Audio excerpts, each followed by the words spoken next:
It's time for Dodger baseball.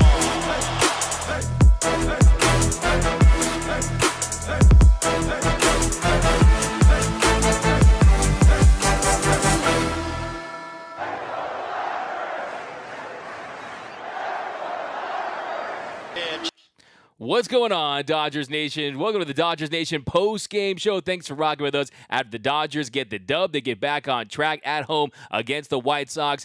They win by a final score of 5-1. No shutout. Of course, Brusdar Graterol had to come in there in the end after they get the run on the sac fly by Yasmani Grandal. But the Dodgers, they get a much-needed victory. They improved to 38-29. They're now second place in the NL West. They pick up a game on the Diamondbacks, who lose tonight. The Dodgers now 3 games back. LA's now on pace to win 91 games. But welcome to the show, and let me know where you're rocking with us. Give me those cities, those zip codes, area codes. Who is your player of the game? Because we have a lot to get into. It was a very, very nice start by Tony Gonsolin. The velocity wasn't at its best, but he went out there, got some big punch-outs, used that split change, worked down in the zone, executed pitches when he needed to, got a lot of soft contact. We're going to talk about the Catman's outing, and I have a little bit of a concern we're going to get into when it comes to the Catman, and I'll tell you about that in just a second. Of course, this offense, they are powered by the long ball. Of course, they live by the long ball. They die by the long ball. But guess what? They hit 2 home runs tonight, one by Will Smith, one by David Peralta. The Dodgers now 35-20 on the season when they go big fly. They're 24-11 when they hit 2 home runs. A quality start from Tony Gonsolin. Hey, I was about to pass out. I was excited for a quality start from a Dodgers starting pitcher. They're 24th of the season. Dodgers are now 19-6 when they get a quality start. DeLuca, well, almost got his first RBI. We're going to talk about that. Lots of breakdown, lots to unpack in this one. But first, who is your player of the game? And also, I'm looking for that Hornito shot taker comment of the night. But first, you are now home with Jim Beam and Dodgers Nation. And a reminder to please drink responsibly. But I am looking for that Hornito's comment of the game. And when I see one of those, I'm going to give you one of these. A new little insert here, a new little drop. So you're going to get one of these. You win. Perfect. If I see a fire take, any hot take, anything spicy, you're going to see one of these. Fire take. Anything a little sus, we're going to see one of these. Bruh. If we have a burn, any type of burn, it could be a shot at the Astros, the Padres, a player, I don't care what it is. If you give me a burn, you're going to see one of these. Finish him. And also, we're probably not going to need to do this, but of course, you got the Michelada half-full take of the night. Anytime we get some negativity, we'll get the Michelada half-full take of the night. And also, looking for that Dodger dog of the game.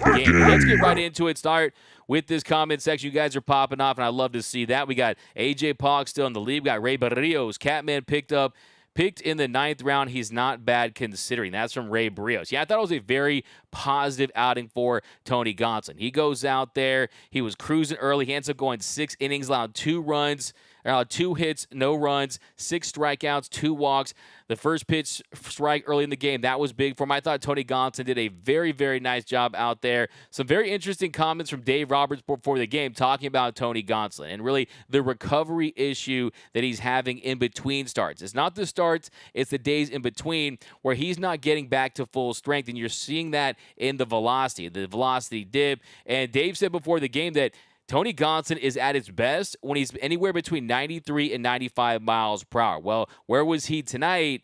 It was a little below that. He was under his season average. His 4-seam fastball, it averaged 91.1 miles per hour. That was down 1.4 miles per hour. The splitter was down. The curveball, the slider, they were all down. But look, the bottom line is he was out there getting outs, getting big sequences, and I think he did a really nice job just staying low. He wasn't making mistakes out over the heart of the plate, and when he does that, he can be effective. So I definitely going to start with my grade for Tony Gonsolin. I'm going to give him a solid B for Tony Gonsolin. I thought he did a really nice job navigating his way through this White Sox lineup. Got a nice little 4-0 cushion there, but he went out there and he made some really, really big pitches and big spots, executed. Really not too many high-stress innings, but let me know what you thought of Tony Gonsolin's outing, because we have everything you need to know from this game. But the first thing you need to know is a solid outing from a Dodgers starting pitcher when this rotation was suffering. Well, save Bobby Miller and Clayton Kershaw. Outside of those two, really no consistency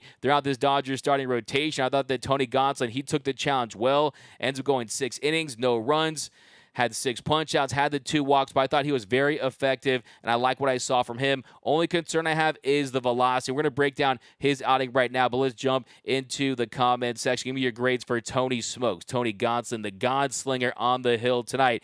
He went 6 innings, B+. That's from Craig Osterberg. Gonsolin took the second fewest number of games to get 30 wins in MLB history, 37. I'm actually going to do a whole video on wins and losses. Remind me to do that because I think it's, look, I mean, anytime your success or failure statistically is based on your offense, I don't think that's a good way to evaluate a pitcher. It's very arbitrary. But, yeah, I mean, a win's a win, and the most important thing is he was effective, and Tim Anderson needs to leave and come to the City of Angels. That's from IC. We got Trace Hayward season. Outman going to make me end it all. Yeah, we're going to talk about your boy James Outman. He continues to struggle. He goes 0 for 3 with 3 strikeouts tonight. It was just not a good night for James Outman once again. You saw him striking out on heaters up in the zone, 4-seam fastball. He's struggling with that. Also a slider down in the zone, really had no chance at it, and he's really struggling in a big way. And he hasn't hit a home run since May 17th. He's stuck on 9 home runs, and since that last home run, he's gone 8 for 51 with 25 strikeouts. That's almost 50% of the time he's striking out, a 49% strikeout rate with no home runs. He's going through it bad. It is James Droutman, and I think, like I said a few weeks ago, I'm starting to reconsider who is the center fielder of the future. I don't even think he's on the Dodgers right now. Let's be honest with you, just to be frank. But here we go. We got a B+ from Deborah Young. TA7 needs a change of scenery. Yeah, he definitely could use that. A little drama on the side. I don't know if you know about that with Tim Anderson dealing with some drama. And yeah, I mean, still hasn't hit a home run this season. I think the Dodgers could benefit from a more bat-to-ball guy. It was nice to see him get on base with a walk if you're Tim Anderson, not a guy that does that very frequently. And also, too, I like that IB stroke, and that's our first Dodgers Nation Jornitos comment of the game presented by our friends over at Jornitos. That is IB Stroke. It says D-Mac with a nice home run on his bobblehead night. You're going to get one of these. As for you, my man, IB Stroke. Yeah, it was a great night for Will Smith. Anytime you homer on your bobblehead night, you're going to feel good about that. And he did it early, goes up, and he hits the big 2-run shot. That's exactly what the Dodgers needed. And really, I mean, that's just the formula for success for this Dodgers team. It's going yard, going deep, hitting the long ball, and they're the beneficiaries of that again. So, yeah, it's great to see Will Smith go up and hit a bomb, his 10th home run of the season, and great to see the Dodgers go up ahead early on because this is a team, they're 26-15 now when they score first. Like I said, 35-20 when they hit a home run. And the concern I have with this Dodgers team is the home and road splits. We're going to get into that in a little bit. We'll start, though, in that bottom of the first inning. Let's see if I got any hot comments, anything heaty, anything spicy, anything lava hot. Let's see. We got Camille Harris. I don't think the Catman would have done as well as he did if he was pitching against the D-backs. That's from Camille Harris. I mean, hey, man, that's a fair point. You're talking about a team that pales in comparison when it comes to their overall offensive output. So, yeah, not really going out on a limb on that one, but I still think this is a Diamondbacks team. They're edgy. If you look at offensively, they're top 5. They're scrapping. They continue to win, but tonight was their night, and that really is one of the big takeaways that the Dodgers, they pick up a much-needed game on the Arizona Diamondbacks, now 3 games back in the NL West, sitting at 38-29. 3 games back, Dodgers on pace to win 91 games. We got a B+ from Diane Schroeder. That's all that really matters was the win from Mark Ortega. By the way, if you're new to the channel, be sure to hit that subscribe button, hit that notification bell, and if you want to see Will Smith make the All-Star team, smash that like button. Smitty, he goes yard tonight, hits his 10th home run of the season. Justin Lamas, you're bringing a burn with the James strikeout, man. You're going to get one of these. Anytime you get a burn, this is new to the show, big Mortal Kombat fan as a kid. Finish him. Finish him. El Gato Rock, that's from Motita. Yeah, the Catman definitely, I think, his most impressive start of the season. I think if you look at the efficiency was better, the walks were down, still had 2 on the night, but lots of soft contact. My concern is the velocity. We talked about that a few seconds ago, down a mile, 1.4 miles. And, yeah, start with the bottom of the first inning. So bottom of the first inning, Dodgers go out there and they strike first blood. They go out, score some runs there in the first inning. Freeman, he draws a 1-out walk on 7 pitches. Next batter, Will Smith, 3-1 pitch. He hits a bomb to left center for his 10th home run of the season. That gave the Dodgers an early 2-0 lead. Next batter, Jason Hayward, a great pickup. Jay Hay, 2-2 pitch. He creates a 1-out single to center. And then with Hayward at first, JD Martinez, a 1-out 1-2 pitch. He strikes out swinging on a cutter away for the second out. And then first pitch to Peralta. He jumps on it, ambushes Lynn. A cutter. He goes big fly to center for a 2-run shot to make it 4-0 Dodgers. So the Dodgers sitting pretty there early in the game. They put up a 4 spot there. And then Miguel Vargas, he grounds to second. So, yeah, great start. The start that this Dodgers team needed, coming off a very disappointing road trip where they scored 36 runs. And they managed to go just 2-4. They got walked off twice. So it's great to see the Dodgers come out swinging there in the bottom of the first inning, put up a 4 spot, so 4 runs on 3 hits. And then Tony Gonsolin really cruising in this one. But, yeah, first question, I mean, the All-Star votes, have you voted for Will Smith? Have you voted for Will Smith for the All-Star team? Because this is a guy that absolutely deserves to make it. This is a guy who has established himself as the best hitting catcher. Yes, Sean Murphy, he does some great things. There's no question about that. But Will Smith, he absolutely deserves a spot on that All-Star team. Already right at the top when it comes to FWAR, and he's missed a lot of games. So he's still second FWAR at 2.3 entering tonight. And Will Smith, on his bobblehead night, not the funniest guy. He's not going to win last comic standing, but I think he's going to be the last catcher standing when it comes to the All-Star votes. I don't care what we need to do to get him in there. You got to get Smitty in that All-Star game because he absolutely is deserving. But, yeah, do you guys think there's a chance he could get robbed? Because JT Realmuto, as far as him being a brand name, does worry me just a little bit. We got to Fire Dave Roberts. That's from William Jackson. Our first Fire Dave Roberts, so we'll give that a fire take. Fire take. First fire take. Yeah, I thought Dave Roberts made some interesting moves tonight that almost paid. I mean, you got to say they kind of paid dividends. If you took out Tony Gonsolin after 6 innings, Caleb Ferguson, we're going to talk about that in a second. I thought Caleb Ferguson, one thing you absolutely need to take away from this game is Caleb Ferguson, who I said a few days ago, that pitch was so bad against the Phillies, that cutter up out over the plate. I haven't seen a pitch that bad from Fergie since she's saying the All-Star, since she's saying the national anthem at the All-Star game back in 2016. So to see Fergie come out, he was so much better. Mechanically, he looked more sound, and he was very impressive. It was a very nice bounce-back appearance from Caleb Ferguson. He had a 1-2-3 7th. He retired the side in order on 12 pitches. So well done, Ferguson. That's a Michelada half-full take of the night. Yeah, more grades coming in for Tony Gonsolin. Rod Wilson has an A-.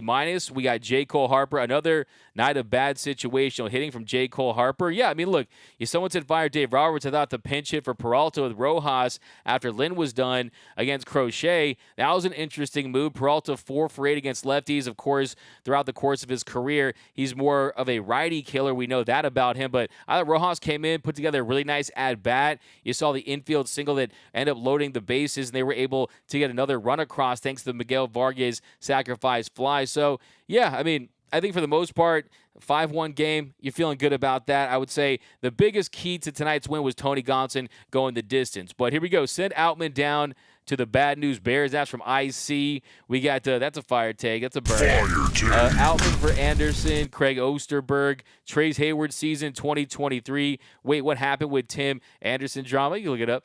Kevin Uhas, D-Mag, you cursed Outman. You willed his struggles into existence. Kevin Uhas, I wish I had that power. I really do. I really wish I did have that power. It would be fantastic, but unfortunately, that's not the case. If you want to survive at the big leagues, you got to make adjustments. You got to find a way to hit big league pitching. And right now, James Outman is struggling at the plate. There are certain stretches, there are certain sequences where he does not look like a big league hitter. We talked about his numbers since May 17th earlier. He's struggling 8 for 51, striking out almost 50% of the time. And, yeah, let's just call it what is. He's just down bad right now. James Outman is going through a really rough stretch, and this is the most important stretch of his season because we're going to find out, does he have it? Can he make adjustments at the big league level? Look, getting to the show is one thing, having your first wave of success is another thing, but can you sustain it? Can you make adjustments after they adjust against you? You're seeing fastballs up in the zone, 2 of his 3 strikeouts today. Fastballs up in the zone. The other one was a slider. He ends up going 0 for 3. So really it's about James Outman finding a way to make those key adjustments. So we got Justin Lamas saying, Doug, the center fielder of our future is Trout. That's an extremely hot take right there. Mr. Seabad says, Cadman gets an A- and left the litter box in good condition. There you go. That's a Joranitos comment of the game for you. Please drink responsibly. We got Fire Robert. Peralta is on fire. Perfect. Deborah Young, how about that nasty Diamondbacks loss? Yeah, they got smoked, the Snakes. And, yeah, we'll see if they come down to earth because they have been playing really good baseball. Really no indication. I think the thing with the Diamondbacks is you got Gallen, you got Nelson.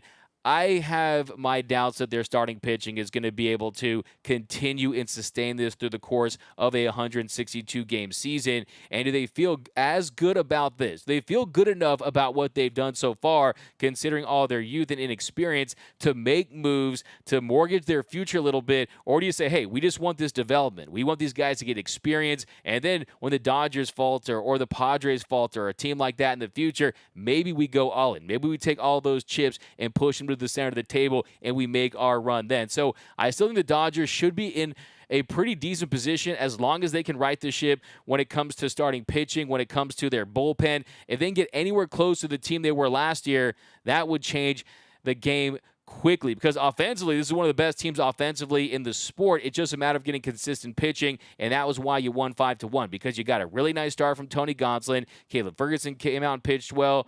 That we saw a really nice appearance from Evan Phillips. I mean, Evan Phillips, no one's even talking about this, but his ERA this month is 13.5. I mean, the opponent's batting average is still under 200, but still, I mean, when your best reliever is struggling that much, it's no surprise that they're having the results that they're having. But yeah, really nice job from Tony Gonsolin. We got Justin Lamas. Bobby Miller is going to be our number 3 starter next year behind Ohtani and Burns. Interesting. Sorry I had to DMAC James Bostrom.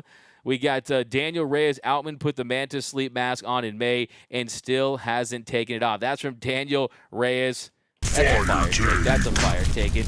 Yeah, look, I didn't want to go that route. Look, guys, I got to be around these guys. I got to be around these players. Can't talk that much smack. And look, I'm a big fan of James Outman. He's a great guy. He's a hard worker. It's not because of lack of effort. I can guarantee you James Outman is doing everything around the clock to try to turn things around. It's just, look, hitting a Major League Baseball, that's the toughest thing to do in sports. Save for maybe hopping in the ring with Mike Tyson in his prime, there's not a lot of things that are harder to do than hitting a Major League fastball or Major League curveball or a slider. Just look at the scene from Bull Durham with Crash Davis when he talks about the heat, talks about exploding sliders. It's just a whole nother level, and we're going to see if he can make that adjustment. But I do love the fact that you did bring up one of the reasons why I get the best sleep of my life is because of my Mantis Sleep. Mantis Sleep is an absolute game changer. I vouch for it. I highly recommend you guys get one. It will absolutely change your life for the better. Mantis Sleep is absolutely incredible. You guys go to mantisleep.com, use promo code DN2023. It is an absolute game changer. You'll be sleeping like a baby. You can use it for naps. This is where it's at. Mantis Sleep, they make the world's best sleep masks and sleep accessories. Everything they do is to enable better lives through better sleep. They work relentlessly to improve and optimize sleep so that you can have the energy to live your best life. Check out mantisleep.com today so you can sleep better anywhere, anytime. Get your Manta Mask today. Use the code DN2023. Yeah, more stolen bases, by the way. We saw one there early in the game. 85th of the season, Dodgers have only thrown out 9. That is worst in the league when it comes to ratio. So, yeah, didn't love that about this game. But here, back to your comments. We got good win for the Dodgers. The home cooking did the trick. And, yeah, I mean, to me, that is something I'm concerned about. I mean, the home ERA for the Dodgers this year, it's the best in baseball. The Dodgers' home ERA sits at 3.13. Their road ERA is 29th out of 30 teams. It sits at 570. Their home record is best in baseball, 21-11. Why do you think it is? You think it's the home cooking? They get to sleep in their own beds. You get to wear those beautiful wedding gown white Dodgers uniforms. I mean, what do you think it is? Do you have any theories out there? D-Mac needs his own bobblehead. I love that, man. I would love my own bobblehead. That's a fire. Take you one of these. We got Doug, the words from the king. What up, David, over on YouTube? We got Trace. D-Mac, have you had any insight on if Outman is even trying to make any mechanical adjustments with the hitting coaches? Trace, I can tell you that, look, it's pretty obvious to me what they did early in the season. Try to widen his stance out a little bit and try to make some different changes kind of to just getting on top of the ball. But I think there's also a mental component to this too. I think that there's a lot of indecision. Dave Roberts has talked about that. And I think, look, whether it's getting a faster start, whether it's trying to get on top of the baseball, you're just not seeing it right now. And I think that really is his biggest issue. As far as the adjustments that he's going to make, I mean, this is a guy that really sticks to mechanically what has worked for him. It's a short, compact stroke. It just, the bat speed isn't like the bat speed we've seen that has improved with JD Martinez this year. Some other guys. You can say what you want about Miguel Vargas. When it comes to bat-to-ball skills, he can find his way to get to his bat on the ball. So, yeah, that really is the key issue. And look, the bottom line, it's just tough to hit big league pitching, and the bat speed is just not there. I definitely want to see some tweaks as far as getting really into his swing a little earlier to help him get himself to the ball, to get on top of those fastballs, because sometimes he just doesn't look competitive out there. Those don't look like big league at-bats, and he doesn't look like a big leaguer at the plate. And you're seeing a lot of quick outs. I mean, going down on 3 pitches, going down on 4 pitches. And you saw that tonight. Strikes out 3 times, 2 via that four-seam, 1 via that slider. But, yeah, jumping to the top of the 4th inning, that is where Tony Gonsolin started to get into a little bit of trouble as far as his night was a concern. Really didn't get into many traps or anything like that, but Robert Jr., he pops to first, and the 0-1 pitch to Vaughn. He singled to the left. The first hit of the night for the White Sox, first base hit of the game. And then after that, Moncada, he grounded to a fielder's choice for the first, and then Moncada advances to second on a wild pitch. So got a little sloppy in that inning, lost command a little bit, and then 2-0 pitch to Berger. He hits him and gives the White Sox runners on first and second with Grandal at the plate. And then on the 1-0 pitch, he gets Grandal to ground to second to end the inning. So command took a dip there. You had a stretch where he threw 6 straight balls, a really nice mound visit there from Will Smith.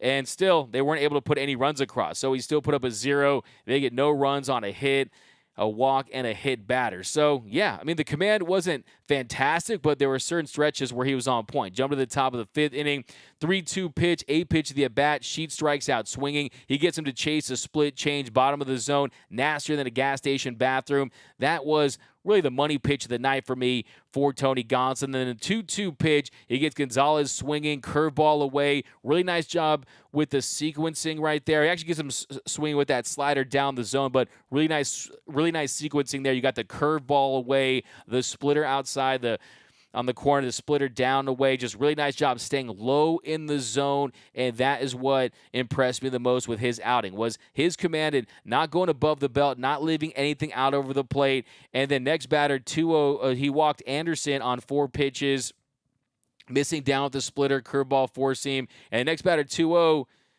6 straight misses for Gonsolin. He gets Benintendi to ground to a fielder's choice to short for the 3rd out. So really nice job there, coming back, bouncing back there in the 5th inning after throwing 6 straight balls, 6 straight misses. Then he comes back, then you jump to the top of the 6th. Roberts grounds to 3rd for the 1st out. Then Vaughn struck out swinging for the 2nd out. Another fantastic, filthy, nasty splitter down. And then Moncada, he reached on an infield single. This was a strange play. This was a bizarre play. Do you guys have any theories on that play? I mean, what do you get your takes on that? We got James Bonstrom. I voted for the Hay Train. Mitch Gordon. Dodgers have the best pitching ERA in the majors at home and the worst ERA in the majors on the road. That's the difference, Mitch. Yeah, I mean, it's close to being the worst. Actually 29 out of 30, but splitting hairs there. But, yeah, your point still remains. Really good at home, really bad on the road. That's not the formula for winning the division. That's not the formula for being a really good team. So, yeah, we got Catman, only gave up 2 hits. We got Gonsolin, Dodger dog of the game. Yeah, he's my Dodger dog of the game. Wish I had the Dodger cat. Dodger dog of the game. Dodger dog of the game. But,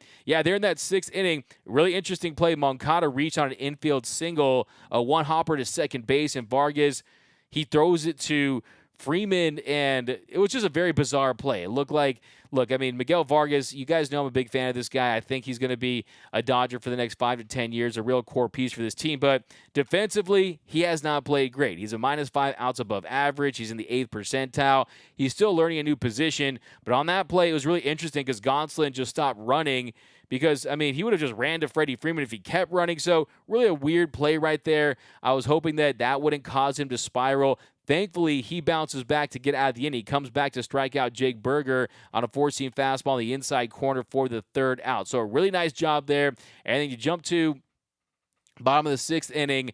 Jason Hayward, leadoff single. He steals second. Jason Hayward, too. He is a guy where you just love the buy-in. You love the buy-in. I can tell you the 2 leaders of this team vocally, Freddie Freeman, Jason Hayward. We all know that Clayton Kershaw, his mere presence provides leadership alone. Mookie Betts, he's great with everyone, leads by example. But vocal leader-wise, it's Freddie Freeman and Jason Hayward. And the reality with this, though, is Jason Hayward, as magnetic and inspiring as his personality is, just ask the 2016 Cubs when they had the delay, and he pretty much turned that series on its head and helped them win that World Series and ending that drought there. You can't have the same voice if you're not being a contributing player, and he's doing that. I mean, the on-base 340, hitting 233, but still well above average. He came into today with a 117 OPS plus. So, yeah, I mean, you love that about Jason Hayward. He's contributing defensively, has lost a little bit of a step. Didn't love his defense in the series against the Phillies, but still, from to come in there, 6th inning, he gets the leadoff single. He steals second. JD Martinez, he draws that walk. That was it for Lance Lynn.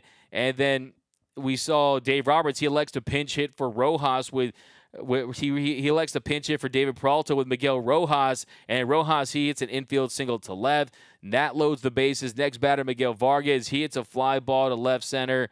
And that was deep enough to score Hayward. That put the Dodgers up 5-0 at that point.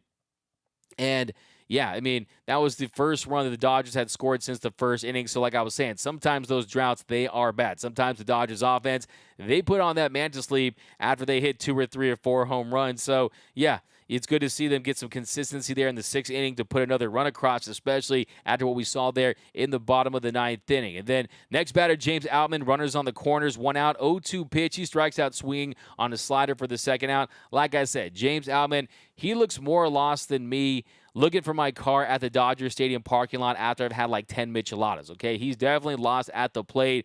I think it would behoove him. I think he could benefit from going down and trying to work out the kinks of that swing because, look, facing big league pitching, the confidence is going to get shaken. It is going to impact him at some point, and he's just not seeing the results. You would love for him to snap out of it, but he has been stuck on 9 home runs since May 17th, and he just hasn't provided very much offense. Defensively, he still played well. Defensively, he still performed very well, and I think that alone could give him some more time. And look, I think it's still slightly premature, but at some point you got to factor in what is best for James Outman. But next batter, 2-2 pitch. Taylor, he took a strike on the outside corner that looked like it was going to be a ball there. And, ends up loading the count full. And, And we saw on that call right there, really Gonsolin's been getting that call all night. He ends up fouling to first to end the inning. So the Dodgers, they get 1 run on 1 hit and a walk. Then top of the 7th, 1-2 pitch. Grandal, he popped to second for the first out. 2-1 to Frazier. He strikes him out with a cutter down. Gonzalez, you got him out on 3 pitches. Really nice job. Gets him with a cutter down for strike 3. So really nice job for Ferg. Then bottom of the 7th, Dodgers had an opportunity to score another run. Leadoff double by Mookie. Freddie struck out swinging. Then 3-2 count to Will Smith. He struck him out on a slider down and in for the 2nd out. And then DeLuca hitting for Hayward. 1-0 count. He singled to right. Betts was thrown out at the plate. Betts out the plate. I mean, just a nice throw by Frazier. And I was thinking, hey, Yasmani Grandal holding on to the ball. I got some nightmares. Where was that Grandal when I needed him, right? But, yeah, the Dodgers, they don't get anything there. And then you saw bottom of the 9th inning, they were able to – they had enough runs at that point that, yeah, you felt good about even the fact that it was Scott on the mound, that they were going to be able to escape. And right there, I mean, Vaughn hit a ground rule double. Moncada ground into a fielder's choice to the pitcher. Vaughn ends up at third, strikes out Berger.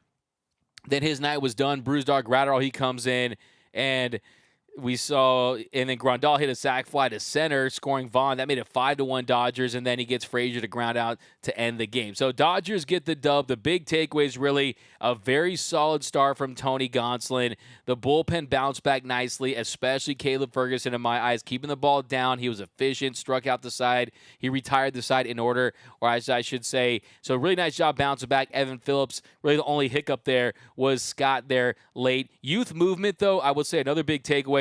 James Outman continues to struggle. We've broken that down extensively tonight. And also Vargas defensively not looking great. But still, yeah, another win for the Dodgers. And you hope that they can reverse this trend, the home road splits. But, hey, this week they're at home, so you're feeling good about that. So let's jump to the comments. And I got some Doc nuggets, too. We'll talk about some injury updates, and then we'll leave you with that. But thanks for rocking with us, guys, here. And, yeah, let me just jump back into this comment section, and we will let you enjoy the rest. Here we go. Gonsolin, Dodger Dog of the game. We got, do you think Kendall Graveman will be on the trade block, Javier? Yeah, I don't know. It's still a little early for that, I would say, based on people I've talked to. I mean, everyone says this market because of the competition out there, because of so many teams really being in the hunt. We'll see how much movement we are going to get. Send Outman out of town. That's from Jason Diamond. Yeah, how about period point blank? Do you guys think, what's your confidence level on a scale of 1 to 10 that James Outman makes it as an everyday center fielder for the Dodgers? To me, I would probably put that as a 5 right now. Probably at a 5. And that's a generous 5. We got Outman is better than Bellinger. BS. We got James Boseman. We got Diane Schroeder, of course, the fairy godmother. Do you live in Cancun? Well, you're coming back from Cancun. Nice to have you back in the States. D-Mac, let's do a shoe for your twin, Will Smith. No shoeies tonight, okay? Can't break. It's very selective. I have to be really excited. Hey, Bobby Miller gets 10 strikeouts next game. How about that? I'll do a shoey for that. D-Mac is Outman, DJ Peters 2.0, 390. Wow. Interesting comp there. Interesting comp. Look, I still think James Outman has a lot. Look, I think the thing about James Outman is he's more athletic than DJ Peters, but DJ Peters, I mean, there are some similarities, of course. DJ Peters, a Glendora guy. James Outman, he's from Northern California. Peters a little bigger, 6'5". James Outman around 6'3". But as far as in 2021, Peters had, I mean, pretty much, he doesn't have the power, man. Peters hit like one bomb. James Outman is far ahead of, is far ahead of him from a power standpoint. So I wouldn't put him in that category. But I do like the comp. Anytime you do a callback, appreciate that. DKM, what's up, DKM? Thanks for rocking with us, my man. If there was one player you want as a Dodger really bad, who would you die for? Jeez, that's really, really intense, man. Probably Miguel Vargas. I mean, let's be honest here. Okay, like I would Clayton Kershaw, Mookie Betts, Freddie Freeman. Look, all these guys, but I would probably say none of those guys. I mean, Miguel Vargas for sure has to be Miguel, right? He has his whole career ahead of him, right? So we got Outman needs time in the minors. That's from MB. King Yellowman, will we trade for Bellinger if Outman keeps sucking? Well, I don't think that's going to happen. I don't think you're going to see Cody Bellinger on the Dodgers. Yeah, I mean, that ship has sailed. That book has been closed. I just don't see that happening. Look, Cody Bellinger, he's been nothing to write home about either. First of all, he hasn't played since May 15th, and in May, he had a 578 OPS. So, yeah, he's on the 10-day IL right now. So, yeah, I don't think that's an option for any possible scenario where that would be the case. But a couple nuggets from Doc's scrum before the game I wanted to mention is, yeah, like I said, he said that Tony was at his best when he's anywhere between 93 and 95, and today Tony was under 92. The velocity was down. So I'm very curious to see how he does from a recovery standpoint, how he's feeling tomorrow. And, yeah, like he said, he's trying to throw the baseball in a way where he's trying to get the velocity up, but he said he doesn't think he's guarding, and they really want to save some bullets for him, so they're not trying to wear him down. Also, Max Muncy, he said last time Muncy ran down the line, there's a little bit of a strain, so a little strain for Max Muncy. He was down today. He could be available tomorrow off the bench, and they expect him to be back for the Giants series. He is going to get an MRI tomorrow for more testing, so they think it's minimal, but there's no chance at the moment that he's going to be headed for an IL stint. They said that Julio is stretched out. The effort was really good today. They don't know when he's going to get backed out on the mound, but he's trending in the right direction. And another thing, too, they're expecting Daniel Hudson back in the next few weeks. He's itching to get back there on the mound. He's heading out for a rehab assignment. There's nothing new on Dustin May. They're a week out on seeing if a PRP injection that he takes and how he responds from that. And so they're waiting to see if he can pick up a baseball. But the good news is Hudson is good. They say he's getting anxious. He thinks it's going to be a couple of weeks, but he's going to make this team better instantly. He's another high leverage guy that you put in there to close games tonight. You'd have probably seen Daniel Hudson at some point. But like I said, this is a guy who hasn't pitched in over a year. So I think we should temper expectations to an extent because of the fact that this is a guy that, like I said, is an older guy, coming off that injury, has dealt with some recovery issues, and also he's had some ups and downs throughout his career as well, so I don't think you can bank on him completely. I think there's a good chance he comes back, though, and performs well, but I think we should temper expectations, at least at the very beginning. Also, Ryan Pepiot hasn't picked up a baseball. There's still something there with the rib and oblique. He still weighs out. Very frustrating for him, so that's really the scoop. Talking about Bobby Miller. Bobby Miller did his pen today. He's going to pitch either Friday or Saturday and Sunday will be a regular. So he won't. They're not going to do 2 bullpen games in a row, basically. So that's pretty much the rub. That's the scoop with Dave Robertson, where this team's headed as far as from an injury standpoint. You're feeling good about the fact that Hudson's going to be returning. But that is going to do it for this episode of the Dodgers Nation post-game show. My name is Doug McCain. You can follow me on Twitter and Instagram at DMAC_LA. As always, I appreciate you rocking with us. We're trying to do more shows. I'm trying to do possibly 4 shows a week, maybe more than that. So we're going to keep them a little shorter and try to get you guys all the good stuff. But here we go. DMAC, I got to be around these guys. Yeah, Emar, we got Yamin Muhammad Ali in his prime. Yes, I agree. That's from Boomer Assassin. DMAC, this is from Trey's Hayward season. DMAC, if you had any insight on if Outman, I think I already answered that one. DKM, I could see a Dodgers team useless, more like a farm team. The prime would be over 50 years. Rod Wilson, Outman needs a haircut and a different swing. Yeah, man, I mean, that swing I think is more important than the haircut. I'll be honest with that one. We got Diane Schroeder. Outman needs to learn to hit another pitch other than fastballs. Yeah, I think that's really the big issue. It's the location of the fastball upstairs up in the zone. Rod Wilson, Outman is bringing belly back. Yeah, he's going to go full-on Tom Cruise Mission Impossible or just rip off the mask, and it's going to be Cody Bellinger. Outman is belly in 2023 from Boomer Assassin. Mr. Seabad, Dodgers get stolen from more from more than the Walmart in Inglewood. Wow, that's definitely a burn for sure. Finish him. We got David Catalano. They last bat and the bullpen sucks. That's the way they're better. At home, DKM, Outman should be him. Looks like Tarzan took a break with the damn monkeys. Craig Osterberg, Dodgers do better when they have a bobblehead night. Yeah, the statistics actually do indicate that they actually do better on bobblehead nights, especially offensively. Craig Osterberg, Outman should hit the ball the other way. Absolutely, you want to use all fields. Definitely has a big pull swing. That's why I was so optimistic in his first game at Dodger Stadium, of course. He hits an oppo shot there to start his career. Dodgers should target Tommy Edman from the Cards. Switch hitter, stolen base threat, can play any position, including catcher, and is on a 1-year, $4.2 million contract. This is from... Well, lots of you.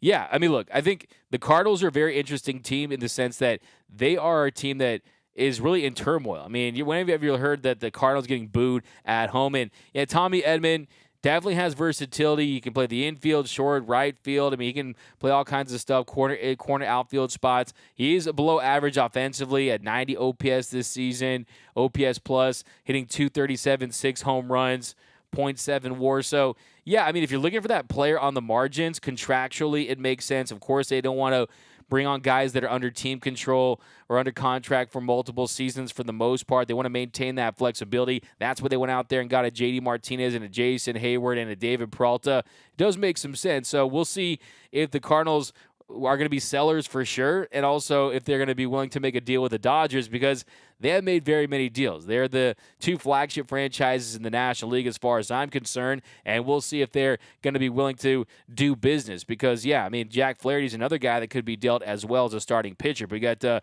Ethan DMAC. At what point do you think the Dodgers move on from Outman if he can turn things around? That's a really good question. Like I said, I just gave you his numbers earlier. And the fact of the matter is, he's struggling. He's struggling, and he's not showing any signs of life. I mean, if you look at the quality of contact, it's not really there. I mean, you're seeing some swings today. I mean, 3 at-bats, 3 strikeouts, and a lot of quick outs, too. So it's not a situation where you say, oh, it looks like he's going to snap out of it. It does not look very good. And like I said, since he had a go-ahead grand slam on May 17th against the Twins, he's gone 8 for 51 with 25 strikeouts. That's a 49% strikeout rate with no home runs. So my whole read on the James Outman situation has always been this. You'll live with the strikeouts if you're getting the slug, if you're getting the extra base hits, the doubles, the triples, the home runs. You're not getting that. Struggling to put the ball in play, but I will say he does provide value defensively. He's grading well as a defensive center fielder, and maybe he's a guy that just needs a home run, needs an extra base hit to start feeling good about himself and can go on a tear. I do think, though, if you're seeing it another couple weeks where he's putting up similar numbers, they're going to explore some options. And I said it a few weeks ago, and I was trying to get ahead of the whole Outman slump thing.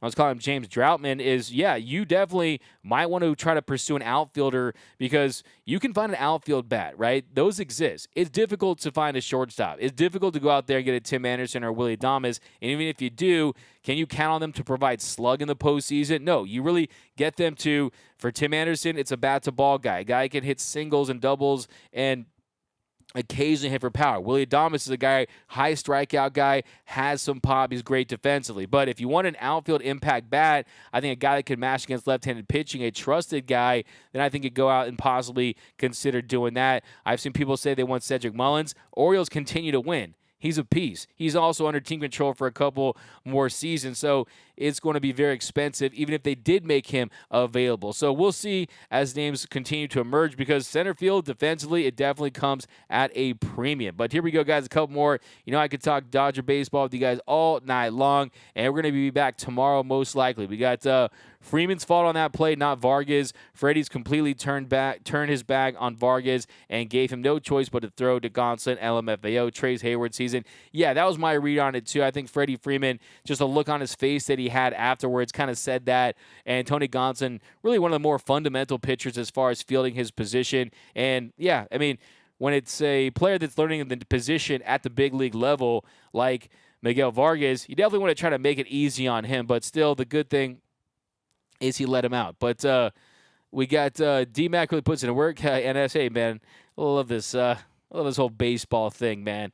We got Troy Heyman. I love Oro. We need to retire his number, but I love D. Trent in the booth with Joe Davis. I think those positive vibes help our team, D-Mac. I think I can help with Outman's swing. Hornitos. I think you want one of these. Hornitos comment of the game from Troy Heyman. Yeah, I agree with you. I love D. Trent. He's a great guy. His baseball knowledge is off the charts. I love hearing him talk about pitching. He's just a pitching savant, and I love his saying, live low, live long.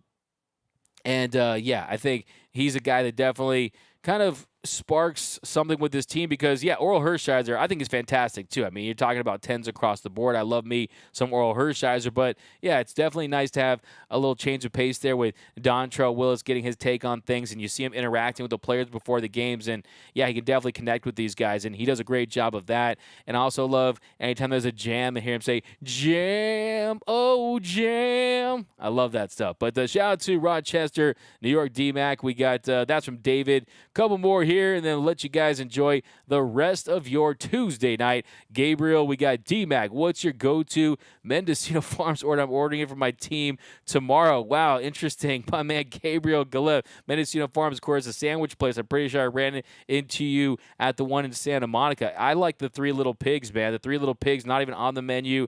Or I would probably say the pork belly banh mi.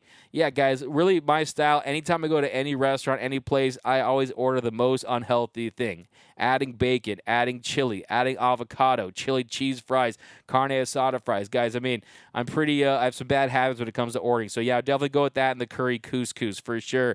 Marco Ortega, thank you for the injury report. D-Mac, I love this live stream. This is the best. Blue Crew. Appreciate you, Marco Ortega, rocking with us. We got congratulations to Stan, Craig Osterberg, Dylan Hare.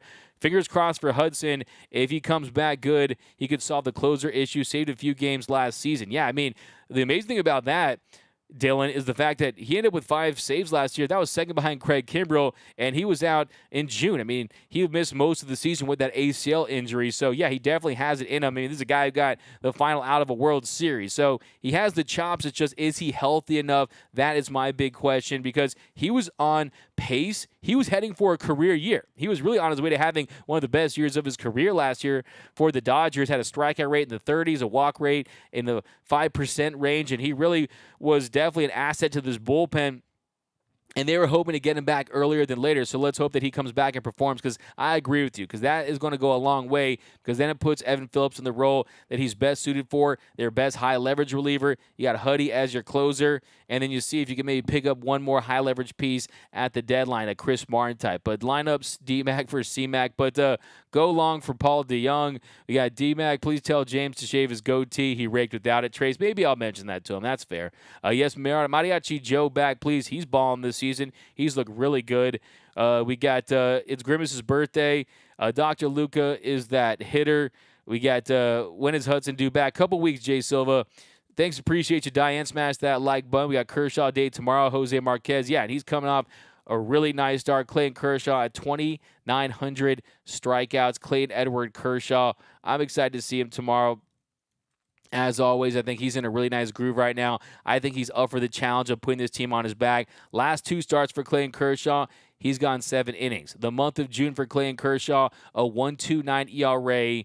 He's allowed 1.29 ERA, is allowed 9 hits, 18 strikeouts, just 3 walks, and 14 innings of work. That's coming off of May, where he definitely had his ups and downs. A 5.55 ERA in 24 1/3 innings. Of course, he was dealing with the passing of his mother, so that's heavy on his heart. But he really has gotten back on track. And look, he's as effective as he's ever been the last few seasons. So, yeah, I'm hoping for 13 more starts, 8 strikeouts to start. I want him to give 104 more strikeouts this season, and then eclipse the 3,000 strikeout plateau, win a World Series MVP, and maybe right off into the sunset. I think that would be great. But Wednesday here, D-Mac. All right, guys, so Catman was smoking hot. We got Del Taco kills Taco Bell, Rod Wilson. I disagree with that. And there's no slight to Del Taco. Del Taco, emergency, it's there. But Taco Bell, to me, is right up there with the GOATs. I mean, Taco Bell, to me, what's your guys' Taco Bell order? What is it? Because Taco Bell definitely is it's to me one of the best fast food chains for sure. Taco Tia, as it was originally called in 1954, of course. Yeah, it was started in Downey, California. I'm all about Taco Bell. Give me the box, give me the gorditas, give me the Mexican pizza on its way back. But yeah, we got Del Taco is awesome. Okay, what do I have to order at Del Taco then? How about this? I will go to Del Taco. I'll order what you want, and I'll come back. I'll report back. Because admittedly, I've only been to Del Taco, maybe I can count it on one hand. One time it was in Phoenix after the Fiesta Bowl once a couple years ago. I went to the Fiesta Bowl, and I was pretty buzzed. Let's just put it that way. I needed some sustenance. I found a Del Taco. That's where I ate, so I don't really remember how it tasted. But Luis Alvarez tacos from Jack in the Box are good, too. My wife actually just tried this for the first time recently. She was a fan. Crunchy burrito. Okay, Jay Silla, I'm going to get the crunchy burrito, and I'm going to come holler at you, okay? Because to me, Taco Bell Burrito Supreme, Doritos Taco. I mean, to me, give me the box, give me the nacho fries. Pintos and cheese from Taco Bell. Pintos and cheese, you know what's funny? My mom used to call it a bucket of beans. I agree with you. Now people order that. Taco Bell is the other trash. That's from Boomer Sasson. How dare you, Boomer Sasson? That's a fire take. Double bacon cheeseburger from Del Taco. Okay, now we're talking about burgers at Del Taco. Okay, that's very, very interesting. Troy Heyman, what stoners on the channel are talking about Del Taco? LL, this is Dodgers Nation, not of the taco. Okay, we have definitely fallen off the rails. Let me land this plane right here, okay? You guys can follow me on Twitter and Instagram at DMac_LA. Subscribe to the channel. Hit that subscribe button. Hit that notification bell. And if you really want to support the channel, smash that like button. Remember, nothing brings us together quite like Dodger baseball. And until next time, think blue, bleed blue, and I'm out.